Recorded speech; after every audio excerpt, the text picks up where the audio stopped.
ഇനി പ്രവാചകരുടെ പരമ്പരയിൽ തൽക്കാലം നിൽക്കട്ടെ. എല്ലാവരും കൂടി തീരുമാനിച്ചു മുആവിയ റളിയല്ലാഹുവിന്റെ അധികാരത്തിലെത്തിക്കാം. അള്ളാഹുവിന്റെ അധികാരത്തിലെത്തുമെന്ന് കണ്ടിട്ട് തന്നെ ഖവാരിജിയാക്കൾ അദ്ദേഹത്തെ കൊല്ലാൻ വേണ്ടി മുമ്പ് ഒരാളെ ഇറക്കി അദ്ദേഹം പള്ളിയിലേക്ക് പോകുന്ന സമയത്ത് അലിയാര് തങ്ങളുടെ ദിവസം തന്നെ മർദ്ദിച്ചതാണ്. പക്ഷെ ഒഴിഞ്ഞുമാറി വെട്ടുകിട്ടിയത് മുതുവിനാണ്. അത്രയേറെ മാരകമല്ലാത്തത് കൊണ്ട് അദ്ദേഹം രക്ഷപ്പെടുകയും തന്നെ വെട്ടാൻ വന്നവരെ കൊന്നുകളയുകയും ചെയ്തതായിട്ടാണ് ചരിത്രം. അങ്ങനെ മുആവിയ റളിയല്ലാഹു അൻഹു ഖവാരിജിയാക്കൾ ഭയപ്പെട്ടതുപോലെ തന്നെ ബഹുമാനപ്പെട്ട മുആവിയ റളിയല്ലാഹു അൻഹു അദ്ദേഹം അധികാരത്തിൽ വന്നു. അദ്ദേഹം നബിയുടെ കുടുംബത്തോടൊക്കെ അതിരറ്റ സ്നേഹമുള്ള ആളുകളാണ്. ഹസനെയോ ഹുസൈനെയോ ഒക്കെ വല്ലാതെ ഇഷ്ടപ്പെട്ടിരുന്ന എല്ലാവർക്കും പ്രിയങ്കരനായ വ്യക്തിയായിരുന്നു മുആവിയ റളിയല്ലാഹു അൻഹു. ആള് നല്ല മനുഷ്യൻ, നീതിമാനാണ്, നല്ല ഭരണാധികാരിയാണ്. പക്ഷെ അദ്ദേഹത്തിന് ശേഷം പിന്നീട് വന്നത് അദ്ദേഹത്തിന്റെ മകനാണ് അധികാരത്തിൽ വരുന്നത്. യസീദ് എന്ന് പറയുന്ന അദ്ദേഹത്തിന്റെ മകൻ, ഏറ്റവും ക്രൂരനായ മനുഷ്യൻ. അദ്ദേഹത്തിന്റെ വിനോദം എന്ന് പറയുന്നത് കുരങ്ങുകളെ കളിപ്പിക്കലാണ് ഏറ്റവും വലിയ വിനോദം. മൃഗങ്ങളുടെ സ്നേഹവും. ഇന്ന് നമ്മുടെ രാജ്യത്തും അത്തരക്കാരായ ആളുകൾ അധികാരവർഗത്തിലുണ്ട്. മൃഗങ്ങൾക്ക് വേണ്ടി പ്രത്യേക മൃഗശാല, പ്രത്യേക സംസ്ഥാനങ്ങൾ പണിത് ആ മൃഗങ്ങളോട് വലിയ സ്നേഹബന്ധം വെച്ചു പുലർത്തുന്ന, അവരുടെ ഉൾക്കളികളെ കൃത്യമായ മൃഗങ്ങളോടുള്ളതാകുന്ന വിനോദങ്ങളും താല്പര്യങ്ങളും വെച്ച് നമ്മുടെ പഴയ കാലത്ത് ഈ കോഴികൾ തമ്മിലുള്ള പോര് നടത്തുന്ന മത്സരങ്ങൾ കേട്ടിട്ടുണ്ട്. ഇന്നത് വിലക്കേർപ്പെടുത്തിയിരിക്കുകയാണ്. ഈ നിലയ്ക്ക് മൃഗങ്ങൾ തമ്മിലുള്ള പോരുകൾ കണ്ട്, കുരങ്ങുകൾ തമ്മിലുള്ള കളികൾ കണ്ട് രസിക്കുകയും അതിലൊക്കെ വലിയ ആനന്ദം കണ്ടെത്തുകയും സമയം കിട്ടുമ്പോഴൊക്കെ വേട്ടയാടാൻ വേണ്ടി പോവുകയും രാത്രി സമയങ്ങളിൽ മുൻകാലത്തുള്ളതാകുന്ന ഭരണാധികാരികൾ പരിശുദ്ധമായ ഖുർആൻ ഓതിക്കൊണ്ടിരുന്ന സമയത്ത് പെണ്ണു പിടിച്ചും കള്ളുകുടിച്ചും കൊണ്ടും കൂത്തടിച്ചുകൊണ്ടും നിലകൊള്ളുകയും പകൽ സമയങ്ങളിൽ നോമ്പ് പിടിച്ചുകൊണ്ടിരുന്ന സമയത്ത് ഹറാമായ ഭക്ഷണങ്ങൾ കഴിച്ച്, അഥവാ പരിശുദ്ധ ഇസ്ലാമിൽ വിരോധിക്കപ്പെട്ട ഭക്ഷണങ്ങൾ കഴിക്കുകയും ആ രീതിയിൽ ഒരു ദിവസം പോലും നോമ്പ് പോലും നോക്കാതെ വളരെ ക്രൂരനായി മൃഗീയമായ നിലയ്ക്കുള്ള ഒരു സ്വഭാവമായിരുന്നു യസീദിൻ്റെത്. അതുകൊണ്ട് തന്നെ അവൻ എല്ലാവരും ഭയപ്പെട്ടിരുന്നു. സഹാബത്തിൽ പ്രമുഖരായ ആളുകളുണ്ട്, പക്ഷെ ഇവന്റെ ക്രൂരതയെ പേടിച്ചിട്ട് എല്ലാവരും ഇവനെ ബൈഅത്ത് ചെയ്തു. ആരും ഇടങ്ങേറിന് പോകണ്ട, ഇനി ഇവിടെ മൊത്തത്തിലൊരു പ്രശ്നമാണല്ലോ. ഉസ്മാൻ ബിൻ അഫ്ഫാൻ റളിയല്ലാഹു അൻഹു വധിക്കപ്പെട്ടു. ബഹുമാനപ്പെട്ട അലിയാര് തങ്ങൾ ഖലീഫ ആയിരിക്കുമ്പോൾ തന്നെ വധിക്കപ്പെടുക. ഖലീഫയാണ്, അദ്ദേഹത്തിന്റെ അധിനിവേശത്തിലാണ് എല്ലാ കാര്യങ്ങളും മുന്നോട്ട് നോക്കുന്നത്. ഇറാഖ് അടക്കമുള്ള പ്രവിശ്യകൾ പരിപൂർണമായി അദ്ദേഹത്തിന്റെ കൈകളിലാണ്. ഇസ്ലാമിക സാമ്രാജ്യം മുഴുവനും ഉമർ റളിയല്ലാഹു അൻഹു കാലഘട്ടത്തിൽ അധീനതയിൽ വന്ന എല്ലാ സാമ്രാജ്യങ്ങളും കാൽക്കീഴിൽ ഒതുക്കി ഭരണം നടത്തിക്കൊണ്ടിരിക്കുന്ന ഭരണാധികാരിയെ സുബഹിക്ക് പള്ളിയിൽ പോകുമ്പോൾ വെട്ടിക്കൊലപ്പെടുത്താൻ മാത്രം ഖവാരിജിയാക്കൾ വളർന്നിട്ടുണ്ട് എങ്കിൽ തീർച്ചയായും എന്റെ കാര്യം തീർച്ചയായും പന്തികേടാണെന്ന് എല്ലാവർക്കും അറിയാം. അതുകൊണ്ട് തന്നെ ഓരോ സഹാബത്തും പിന്നെ അതിനുവേണ്ടി ഒരു പച്ചപ്പാടുണ്ടാക്കാൻ നിന്നില്ല. എല്ലാവരും ബൈഅത്ത് ചെയ്തു, പരസ്പരം അംഗീകരിച്ച് മുന്നോട്ട് പോവാൻ. അങ്ങനെ പോകുന്ന സമയത്താണ് യസീദിന്റെ ക്രൂര ഭരണത്തെക്കുറിച്ച് നാട്ടിലൊന്നാകെ പാട്ടായി.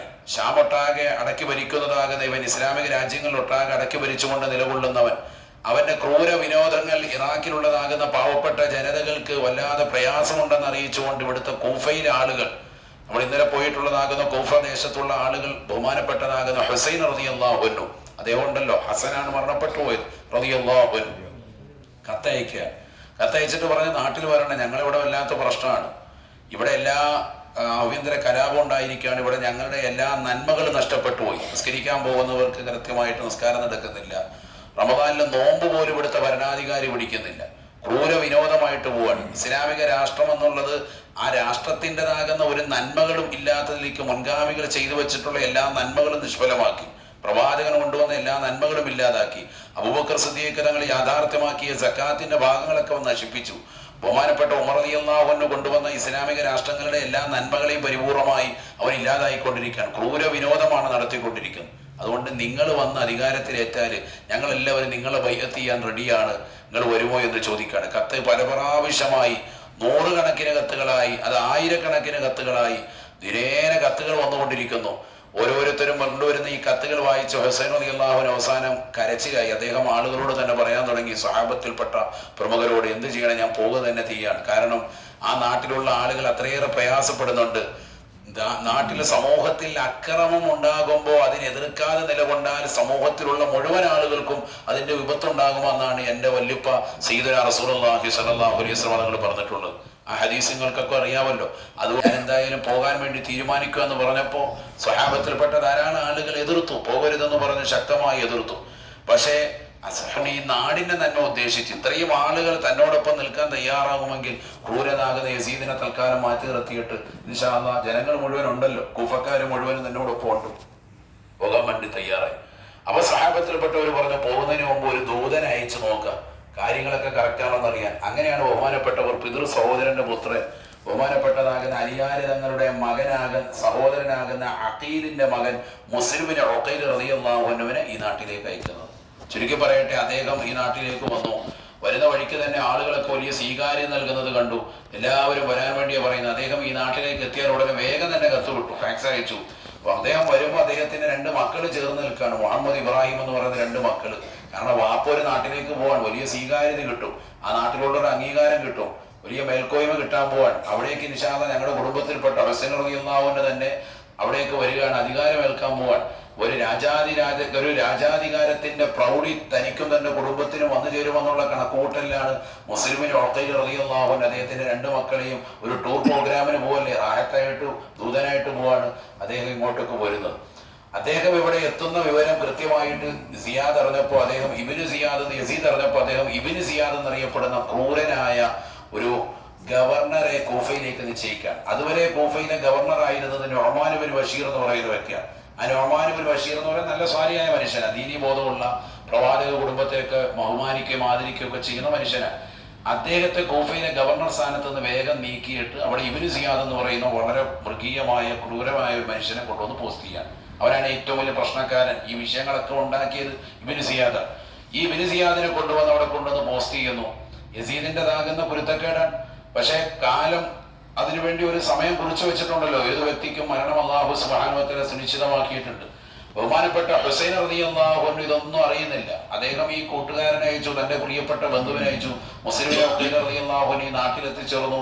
അദ്ദേഹം കത്തയച്ചു. ഒരു ദിവസം കഴിഞ്ഞില്ല, അദ്ദേഹത്തെ പിടിച്ചു കെട്ടാൻ വേണ്ടി ഇബ്നു സിയാദിന്റെ പട്ടാളം വന്നു. പിടിച്ചു കിട്ടുക മാത്രമല്ല, അദ്ദേഹത്തിന്റെ തല വെട്ടിയെടുത്തു. ആ തലയുമായിട്ട് നേരെ ഇവിടെ വന്നു, യസീദിന്റെ കാൽക്കീഴിൽ കൊണ്ടുവന്ന് അദ്ദേഹത്തിന്റെ മുന്നിൽ കൊണ്ടുവന്ന് വച്ചു കൊടുക്കാൻ. മാത്രമല്ല, അദ്ദേഹത്തിന് 2 മക്കൾ വാപ്പയെ പിടിച്ചുകൊണ്ടുവന്നു. പേടിച്ചിട്ട് ഓടുന്ന സമയത്ത് ഒരു മുസ്ലിമത്താകുന്ന ഒരു ഉമ്മ അവർക്ക് അഭയം കൊടുത്തു. ആ ഉമ്മയുടെ ഭർത്താവ് ഈ വിവരം അറിഞ്ഞിട്ട്, ഭർത്താവ് യസീദിന്റെ പട്ടാളക്കാർ തന്റെ വീട്ടിൽ ഇരച്ചെത്തുമെന്ന്, തന്നെയും തന്റെ ഭാര്യയും കുടുംബത്തെയും മർദ്ദിക്കുമെന്ന് കണ്ടിട്ട് ആ ഭർത്താവ് തന്നെ എന്ത് ചെയ്തു, ഈ 2 കുട്ടികളുടെയും തല വെട്ടിയെടുത്തിട്ട് യസീദിന്റെ മുന്നിൽ കൊണ്ടുപോയി കാഴ്ചവെച്ചു കൊടുത്തു. കാരണം എന്തുകൊണ്ട്?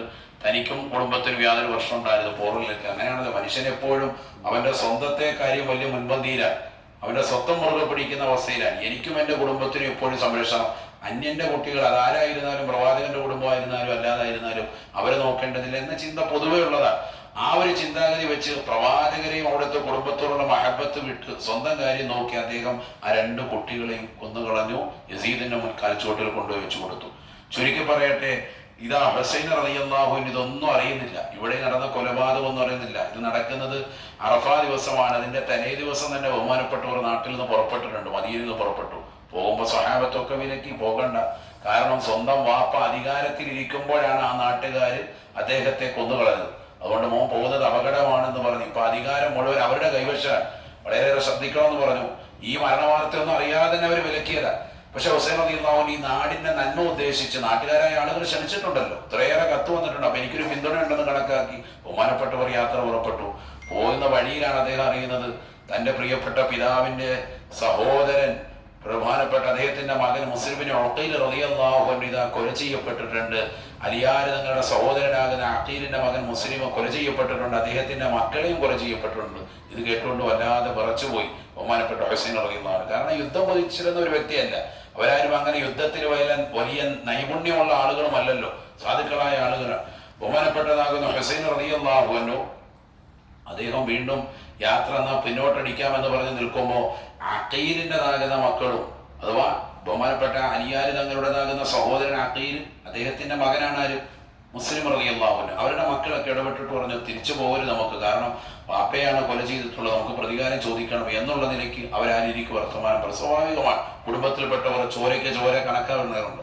ഇങ്ങനെ ചെയ്തത് വളരെ മോശമായി പോയി. കാരണം ഇസ്ലാമിക രാജ്യത്ത് മാത്രമല്ല, പൊതുവേ ഉള്ള ഒരു നീതിയിൽപ്പെട്ടതാണ്, യുദ്ധത്തിൻ്റെതാകുന്ന രീതിയിൽപ്പെട്ടതാണ്. ഒരാൾ ഒരു ദൂതനെ അയച്ചാൽ, ആ രാജ്യത്തേതാകുന്ന രാജാവിന്റെ ഒരു ദൂതനിലേക്ക് അയച്ചാൽ, ആ ദൂതനെ യാതൊരു കാരണവശാലും അടിക്കാനോ പ്രഹരിക്കാനോ അയാളെ വഴക്ക് പറയാനോ ചീത്ത വിളിക്കാനോ പോലും പാടില്ല, അയാളെ ഉപദ്രവിക്കാൻ പാടില്ല. ഇത് ഉപദ്രവിക്കുക മാത്രമല്ല, കൊല ചെയ്യപ്പെടാൻ, തല വെട്ടിയെടുത്തിട്ട് വിനോദമാക്കാൻ. അപ്പൊ അത് വളരെ ക്രൂരവും മൃഗീയമായി പോയി. അതുകൊണ്ട് അത് ചോദിക്കുക തന്നെ വേണം എന്നുള്ളതിലേക്കായി ചർച്ച. അപ്പൊ ഒരുപാട് ആളുകൾ കൂടി പോകുന്ന വഴിക്ക്, അറബികളല്ലാത്ത അനറബികളായ ആളുകളും കൂടി നമുക്ക് എല്ലാവർക്കും പോകാം എന്നുള്ള നിലയ്ക്കായി. കാരണം ചോദ്യം ചോദിക്കണം എന്നുള്ള നിലയ്ക്കായി. കുറേ ഇങ്ങോട്ട് ദൂരത്തേക്ക് എത്തി അവസാനം ഏകദേശം കൂഫയിലേക്ക് എത്താൻ 80 മൈൽ ദൂരമുള്ള സമയത്തെത്തുമ്പോൾ അതാ വലിയൊരു പടയാളികളുമായിട്ട് ഒരു പടക്കോപ്പുകളുമായിട്ട് ഹുറൂബിന് യസീദിന് തമീമി എന്ന് പറയുന്ന യസീദിൻ്റെതാകുന്ന ഭരണാധികാരികൾ ഇതാ കടന്നു വരികയാണ്. ഹുറൂബിന് യസീദ് എന്നാണ് അദ്ദേഹത്തിന്റെ പേര്.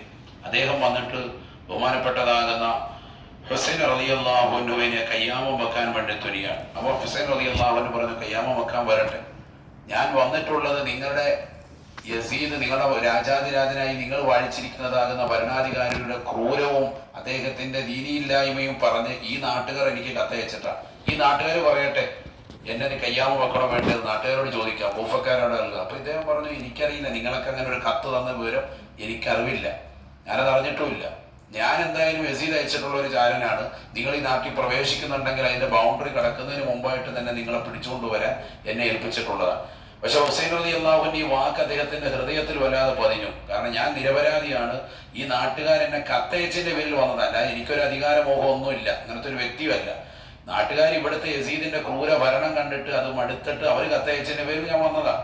അതുകൊണ്ട് നിങ്ങൾ എന്ത് വേണമെങ്കിലും ചെയ്യാം, നിങ്ങളുടെ തീരുമാനമാണെന്ന് പറഞ്ഞപ്പോ ഹുറൂബിന് യസീദ് പറഞ്ഞു, എന്നാൽ ഒരു പണി ചെയ്യാം, ഞാൻ ഇവിടെ വന്നിട്ടുമില്ല, നിങ്ങളെ കണ്ടിട്ടുമില്ല, ഞാൻ പതുക്കെ തിരിച്ചു പോവാണ്. ഞാൻ യസീദിനോട് പറഞ്ഞേക്കാം, ഇതുവരെ കണ്ടു കിട്ടിയിട്ടില്ല എന്നുള്ള നിലയ്ക്ക് ഞാൻ പറഞ്ഞേക്കാം, നിങ്ങൾ നാളെ തന്നെ തിരിച്ചു പോയിക്കോളാൻ പറഞ്ഞു. ശരിയെന്ന് പറഞ്ഞു. അങ്ങനെ അന്നത്തെ ദിവസം രാത്രിയായി. ബഹുമാനപ്പെട്ടവർ രാത്രിയായി കഴിഞ്ഞാൽ എവിടെയാണെങ്കിലും അവിടെ തമ്പടിക്കും. രാത്രി മുഴുവൻ ഖുർആനോത്താണ്, കരഞ്ഞ ഖുർആനോത്ത്. അതാണ് ഹുസൈൻ റളിയല്ലാഹുവിന്റെ ഒരു ശൈലിയാണ്. അത് കണ്ടിട്ട് ഖലീഫമാരൊക്കെ ജീവിച്ചിരിക്കുമ്പോൾ അന്തം പെട്ടിട്ടുണ്ട് അവരൊക്കെ. കാരണം എല്ലാ രാത്രിയിലും അദ്ദേഹം എവിടെയാണോ ഉള്ളത് അവിടെ ഒരു തമ്പടിച്ചിട്ട് ഖുർആനോത്താണ്. സുബഹി വരെ ഖുർആനോത്ത് അതിന്റെ അർത്ഥതലങ്ങൾ ചിന്തിച്ച് അതിന്റെ ആഴത്തിലേക്ക് കടന്ന് ചിന്തിച്ച് കരച്ചിലോടെ കരച്ചിലാണ്. അപ്പൊ ബഹുമാനപ്പെട്ടവർ പറഞ്ഞു, അവിടെ നിന്ന് തമ്പടിക്കുക, യാത്രയ്ക്ക് തിരിച്ച് തയ്യാറായില്ല, സുബഹി കഴിഞ്ഞു പോകാം എന്നുള്ള നിലയ്ക്കാണ്. പക്ഷെ നേരം എടുത്തില്ല. സുബഹി എടുക്കുന്നതിന് മുമ്പ് ഇതേ ഹുറൂബിന് യസീദ് അദ്ദേഹം വലിയൊരു സൈന്യമായിട്ട് 1000-ഓളം വരുന്നതാകുന്ന സൈന്യമുഖം അശ്വാരൂഢന്മാരുമായി കുതിരപ്പടയാളികളുമായിട്ട് മുന്നിലേക്ക് വരിക. അപ്പൊ ഇതെന്താ സംഭവം എന്താന്ന് ചോദിച്ചപ്പോൾ അദ്ദേഹം പറഞ്ഞു, റൂമിൽ വന്നിട്ട് പറഞ്ഞു, മറ്റൊന്നുമല്ല, ഇന്നലെ നമ്മൾ തമ്മിലുള്ളതാകുന്ന സംസാരങ്ങളും ഒക്കെ യസീദ് ഒരു ചാരനെ, ഞാനൊരു ചാരനാണ്, എന്നെ വീക്ഷിക്കാൻ വേണ്ടി വേറൊരു ചാരനെ ഏൽപ്പിച്ചിട്ടുണ്ട്, അവൻ വേഗം തന്നെ കത്ത് കൊടുത്തിട്ടുണ്ട്. എനിക്ക് ഇന്നലെ തന്നെ എന്നെ എനിക്ക് കുറ്റപ്പെടുത്തിക്കൊണ്ടും എനിക്കെതിരെ നിയമ നടപടികൾ സ്വീകരിച്ചുകൊണ്ടും കത്ത് വന്നിരിക്കുകയാണ്. അതുകൊണ്ട് നിങ്ങളെ പിടിച്ചുകൊണ്ടുപോയിരിക്കാൻ പറ്റൂല, നിങ്ങൾ ഇനി വൈകണ്ട, എത്രയും പെട്ടെന്ന് പോയില്ലെങ്കിൽ ഉടനെ തന്നെ ഇവിടെ പടയാളികൾ വരും. ഉമർ ബിൻ സഅദ് എന്ന് പറയുന്നതാകുന്ന വലിയൊരു സൈന്യമുഖം അവരവിടുന്ന് പുറപ്പെട്ടിട്ടുണ്ട്. ഇന്നലെ രാത്രി തന്നെ അവർ ഇവിടെ ഉടനെ എത്തും, ഇത് അറിയിക്കാൻ ഞാൻ വന്നതെന്ന് പറഞ്ഞു. ഇത് പറഞ്ഞു തീർന്നില്ല. ബഹുമാനപ്പെട്ടവരും കൂട്ടരും വന്നാൽ ഇനി പോകാം, അവിടെ നിൽക്കുന്നില്ല എന്ന് പറഞ്ഞ് നിൽക്കുമ്പോൾ ഉമർ ബിൻ സഅദ് കൂട്ടരും അവിടെ എത്തിയിട്ടുണ്ട്. ആ സമയത്ത് തന്നെ അവർ വന്ന് വളഞ്ഞു, ബഹുമാനപ്പെട്ടവരുടെ ടെന്റ് വളഞ്ഞു.